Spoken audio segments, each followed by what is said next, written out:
সূত্রপাত করার জন্য এবং কমপ্লিট করার জন্য এই সুবিধা আমরা অবশ্যই নিয়ে বিস্তারিত আলোচনা করবো। আমাদের একটি বড় তালিকা রয়েছে অংশগ্রহণকারীদের। তো তার আগে আমি একটু ধন্যবাদ দিতে চাই ডাক্তার এম এ হাসানকে, যে উনিও অনেক ব্যস্ততার মধ্যে দিয়ে আমাদের এখানে উপস্থিত হলেন এবং আমরা তার প্রতি অশেষ কৃতজ্ঞ।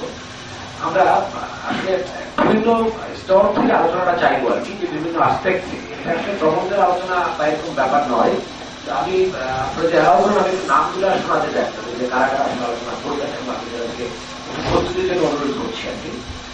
আমাদের এখানে মনির আহমেদ সাহেবের আসার কথা উনি এখানে এসে পৌঁছাননি।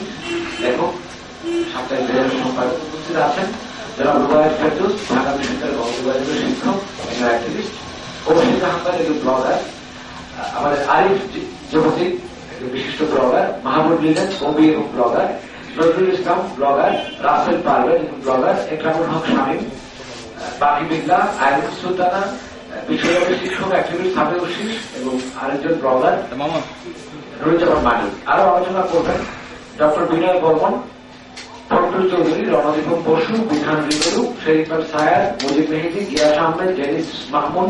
আমি একটি বিশ্ববিদ্যালয়ের শিক্ষক। নুরেমবার্গ মাইকটা কি কাজ করছে?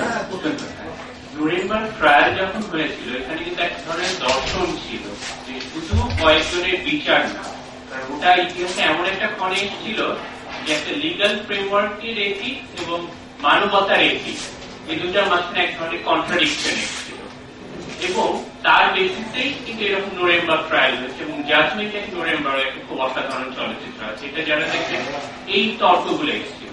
আন্তর্জাতিক অপরাধ ট্রাইব্যুনাল বাংলাদেশে যেটা হয়েছে আমাদের প্রত্যাশা ছিল এবং আছে এটি শুধু কয়েকজন মানুষের বিচার হবে, তাদেরকে হ্যাং করা হবে কি হ্যাং করা হবে না এইটুকুর মধ্যে যেন সীমাবদ্ধ না থাকে।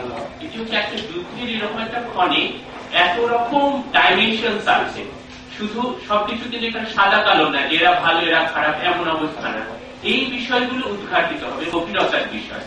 আমার কেন জানি মনে হচ্ছে, এবং আমি আবার বলছি আমার এই মনে হওয়াটা ভুল প্রমাণিত হলে আমি খুবই খুশি হব, সেই দক্ষতার জায়গাতে প্রচন্ড ধরনের একটা ঘাটতি আছে এবং এই ঘাটতি যদি পূরণ না করা হয়, এর জন্য আমরা যদি ঠিক মতো চাপ এই ঘাটতি যদি পূরণ না করি, এটার প্রতিফলন আরো ধরনের ভয়াবহ হবে।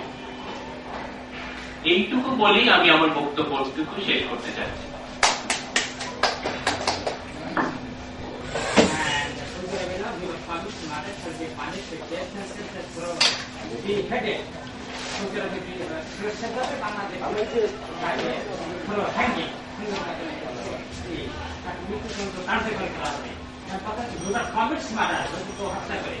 এখানে কোরআনে আছে আল কাতলু বিল কাতলে বিনা ফর বিনা ক্রিম ফর ক্রিম আদার ফর মানা death sentence in state of death. ওই ঠিক আছে, all citizens are equal before law and are entitled to equal protections of law. Article 27 of Bangladesh Constitution. সেই দিকে আমরা যদি দেখি তাহলে আইন দেখবে সবার কাছে সমান। হত্যাযজ্ঞ যারা সংগঠিত হয়েছে, the crimes against humanity in peace law committed by the attacker Assam and Pakistan army during liberation war, as a result 30 lakh people of this country were killed by death. So I hope that all war criminals should be arrested and should be given death penalties as per judgment of the honorable court. And at the same time, I hope that war trial should be completed within the tenure of the government of Sheikh Hasina. Thank you. আমরা যারা ব্লগে বা ইন্টারনেটে একটু বেশি লেখালেখি করি, আমাদের ভাষা অনেকে যারা এই জায়গাটা ঠিক অভ্যস্ত না বা একটু কম, তাদের সাথে এক ধরনের দূরত্ব তৈরি করে। কিভাবে দূরত্ব তৈরি করে তার একটা উদাহরণ দিই। আমরা একটু বেশি বুঝি বলে আমাদের নামে একটু বদনাম আছে। 2009 সালের 8 আগস্ট আমার বন্ধু হাসান মোর্শেদ ব্লগার 17 এপ্রিলে লিখলেন, আসিফ নজরুল কি গণ আদালতকে ট্রেড অফ করেছিলেন। এটা 2009 লেখা এবং সেখানে উনি যে যুক্তিগুলো দিলেন এবং এক জায়গায় এসে বললেন যে এইসব লোকদের কাছে 11 সালের শেষে আমরা আসিফ নজরুলের চেহারা দেখলাম, যেটা আমাদের 2 বছর আগে বলেছিল, যেটা সাধারণ মিডিয়া বলে না।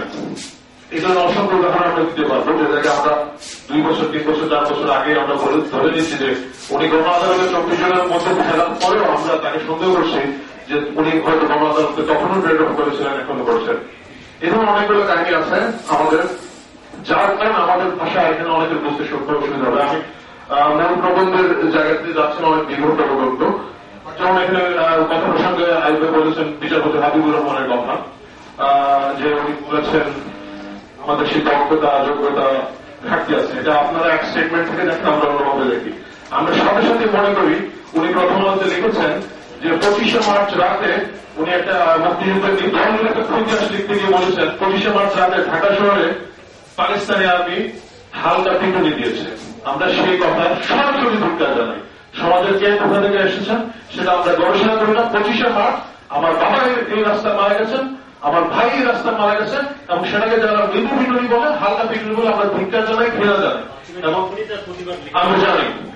আমরা জানি এবং এই হচ্ছে আমাদের ভাষা। সুতরাং আমরা যখন বিচারপতি হাবিবুর রহমান এই যোগ্যতা দক্ষতা নিয়ে প্রশ্ন করলেন, আমরা তখন বলছি আমাদের 8-10 জন তরুণ মিলে 4.5 লক্ষ গবেষণা সংগ্রহ করেছে, রাত দিন খেটে যে যোগ্যতা বিচার যায়। আমরা সেই ধরনের কাজগুলো করেছি নিজেদের। আমরা সিলেটে জামাত ইসলামের একমাত্র আসামী গর্জে ওঠা, যার কারণে জামাত ইসলামের প্রচুর ফান্ড থাকা সত্ত্বেও ইন্টারনেটে তারা এখনো নতুন প্রজন্মের কাছে তেমন ভাবে এসে পৌঁছাতে পারে না। কারণ ওই জায়গায় অনেক তরুণ, আমি দেখলাম সেটা আমার কয়েকটা ছোট হয়ে বললো, তারা একদম মুক্তিযুদ্ধকে নিয়ে যাচ্ছে একটা স্কুলে, নিয়ে মুক্তিযুদ্ধের গল্প শোনাচ্ছে, চমৎকার উদ্যোগ। এই জায়গাগুলোতে তারা এবং একটা খুবই ছোট বাচ্চারা ইন্টারনেট পাস করছে, তারা এই উদ্যোগটা নিয়েছে।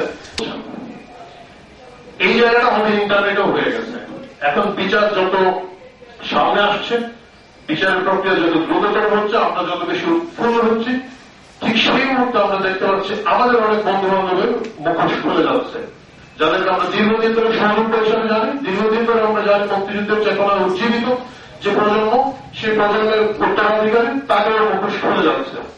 এইখানের মধ্যে একজনের বিভাজন তৈরি হচ্ছে। আমাদের ব্লগে, আমাদের ইন্টারনেটে কিছু তথাকথিত আসিফ নজরুলের জন্ম হচ্ছে, যারা এখন বাকি যাদেরকে যারা অ্যাক্টিভ ছিলেন, আছেন, সচেতন, তাদের চরিত্রহানির জন্য বিভিন্ন ধরনের হিসাব নিকাশ শুরু করেছে, অনেক ধরনের কথাবার্তা বলছেন।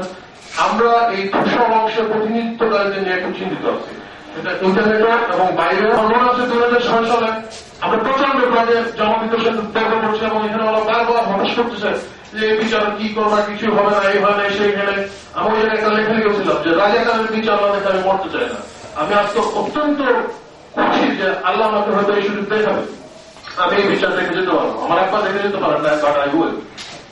এই জায়গাটুকুতে আমি বলি যে ট্রাইব্যুনালকে দয়া করে নুরেমবার্গ ট্রায়াল আমাদেরকে দেখানোর দরকার নাই। আমার বাবাকে যখন হত্যা করা হয়, আমার চাচাকে যখন হত্যা করা হয়, নুরেমবার্গ ট্রায়ালের কথা বলা হয় না।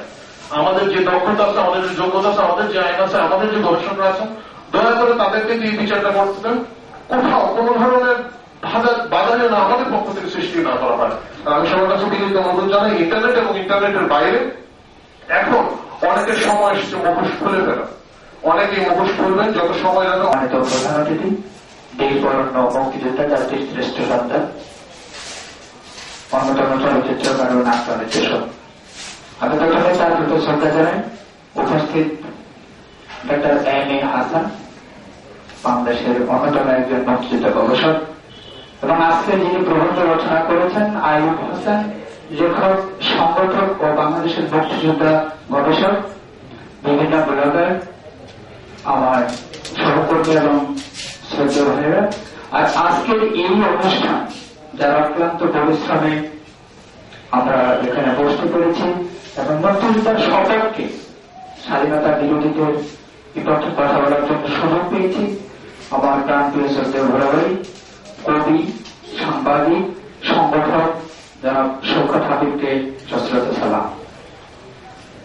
আমি 1995 থেকেই ছড়া, কবিতা, লেখালেখির সাথে সম্পৃক্ত। আমার জীবনের প্রথম যে লেখাটি মুক্তিযুদ্ধ দেখিনি তাতে কি, স্বাধীন বাংলা বেতার কেন্দ্র গান বলতে পারিনি তাতে কি, আমি তো মুক্তিযুদ্ধের বিচার, যোদ্ধাবর্গের বিচার করতে এসেছি, ফাঁসির মঞ্চে দাঁড়াবো, নিলামি তুমি শুনে রাখো, তবুও তোমার বিচার দেখার স্বপ্ন দেখেছি। আর 2011 সালে সারা বাংলাদেশে গেরিলা ছবির মাধ্যমে মুক্তিযুদ্ধের আদর্শ এবং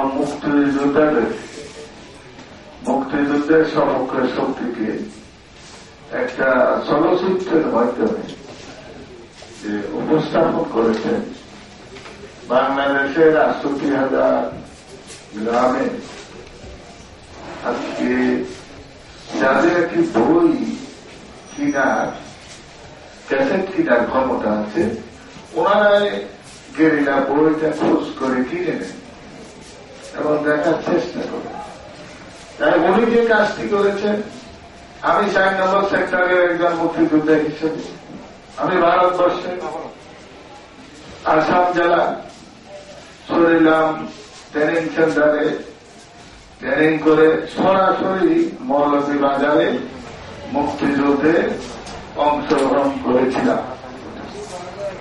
কিন্তু আমরা কোন মেজর ক্যাপ্টেন এর নির্দেশে ভারতবর্ষে মুক্তিযুদ্ধে যাই নাই।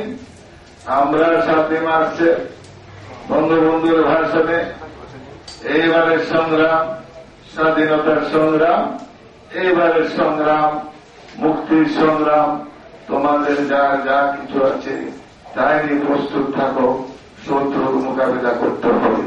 সেই নির্দেশে আমরা ভারতবর্ষে যে মুক্তিযুদ্ধ করে মুক্তিযোদ্ধা হিসেবে এই দেশ স্বাধীন করেছি বা করেছিলাম। কিন্তু স্বাধীনতার পরে মাত্র 3.5 বছর বঙ্গবন্ধু এই দেশ শাসন করেছিলেন। তারপরে এই দেশের স্বাধীনতার বিরোধীরা আবার এই দেশের হাল তাদের হাতে পাকিস্তানিদের এজেন্ট হয়ে তারাই নিয়ে নিল। আমরা মুক্তিযোদ্ধারা কোণঠাসা হয়ে গেলাম এবং মুক্তিযোদ্ধারা কোন খানে আমাদের চারকি এবং আমাদের ছেলেদের কোন অবস্থানে ছেলে সন্তানদেরকেও প্রতিষ্ঠিত করতে পারলাম না। এবং গত 40 বছরে 3.5 বছর 5 বছর 13 বছর 13.5 বছর আর হলো 3 বছর, এর বাইরে মুক্তিযুদ্ধের সপক্ষের কোন শক্তি ক্ষমতায় ছিল না। বিধায় খালেদা জিয়ার নেতৃত্বে এই দেশে যুদ্ধাপরাধীরা জিয়াউর রহমানের নেতৃত্বে গোলাম আজম, কুখ্যাত গোলাম আজম, যার নির্দেশে আমার মা বোনের ইজ্জত নষ্ট করা হয়েছিল, গোলাম আজম, নিজামী, দেওয়াল হোসেন, সাইদি, মুজাহিদিগণ, তাদের নির্দেশে এই দেশে আমাদের মা বোনের ইজ্জত নষ্ট করা হয়েছিল। কারণ পাঞ্জাবি, পাঠানি, বেলুচি এবং পাঞ্জাবিরা আমাদের দেশের মা বোনেরা যে সুন্দর ছিল, ঘরে ঘরে কোন মেয়ে সুন্দর এটা চিন্ত না, এদেরকে চিনিয়ে দিয়েছিল রাজাকার, আল বদর, আল শামসের নেতা কর্মীরা। তারা ব্যাংকারে নিয়ে পাঞ্জাবি মেজর, ক্যাপ্টেন এবং লেফটেন্যান্ট কর্নেলদেরকে তাদেরকে আপনার আমাদের মা বোনদেরকে দিয়ে আসত। সেই সব অপরাধে জড়িত কুখ্যাত গোলাম আজম, নিজামী, মুজাহিদি, দেওয়াল হোসেন, সাইদি গঙ্গের বিচার শুরু হয়েছে বাচ্চুভাই। সেখানেও আমার একটা সন্দেহ জাগে একজন মুক্তিযোদ্ধা হিসেবে। এতদিন পরে গোলাম আজম গ্রেফতার হয়েছে, 4 ঘন্টা পরে তার অসুস্থতার কারণ দেখিয়ে তাকে বঙ্গবন্ধু মেডিকেল বিশ্ববিদ্যালয় সুচিকিৎসার জন্য নেওয়া হয়েছে। অপরাধীর বয়স নেই, অপরাধী যত বয়সের হোক না কেন সে অপরাধী। অপরাধী জেলখানায় একটা প্রচলিত আন্তর্জাতিক ট্রাইব্যুনালের নির্দেশে তাকে জেলখানা নেওয়া হয়েছিল। সে জেলখানা থেকে 4 ঘন্টার মধ্যে কিভাবে সে সুচিকিৎসার কথা বলে, অসুস্থতার কথা বলে এবং তাকে বঙ্গবন্ধু মেডিকেল বিশ্ববিদ্যালয়ে কার্ডিওলজিতে ভর্তি করা হয়েছে। এখনো উনি সেখানে আছেন এবং উনি সুন্দরভাবে আছেন। সেখানে স্বাধীনতা বিরোধী এবং যুদ্ধ অপরাধীদের দ্বারা এবং জোট সরকারের দ্বারা নির্যাতিত হয় নাই সে ফ্যামিলি, সে পরিবার আমি দেখি না। তাই সেই সময়কালের কথা যদি আমার স্মরণ হয়, আমার ছেলের কথা স্মরণ হয়, আমার 3 মেয়ে 1 ছেলে, আমি শুধু ভাই আমি একজন মুক্তিযোদ্ধা, বঙ্গবন্ধু নির্দেশে মুক্তিযুদ্ধে গিয়েছিলাম। তাই মুক্তিযুদ্ধ থেকে আসার পরে মুক্তিযুদ্ধের আদর্শ ধারণ করে মুক্তিযুদ্ধের কথা বলি। মুক্তিযুদ্ধের পক্ষে সবসময় সোচ্চার থাকি বিদায় আমাকে বাড়িতে না পেয়ে তারা আমার ছেলে তাদের পক্ষ নিয়ে কথা বলে বলে আমার সন্দেহ হয়। তার কারণ 2010 সালে আন্তর্জাতিক ক্রিকেট খেলায় বাংলাদেশ ইসলামী ব্যাংকের অর্থায়নে বাংলাদেশের বিভিন্ন জায়গায় আমি বিলবোর্ড দেখেছি, নৌকা তারা বানিয়েছে নৌকা এবং অর্থায়ন করেছে বাংলাদেশ ইসলামী ব্যাংক। সেই ব্যাংকের এক সময় চেয়ারম্যান ছিল মীর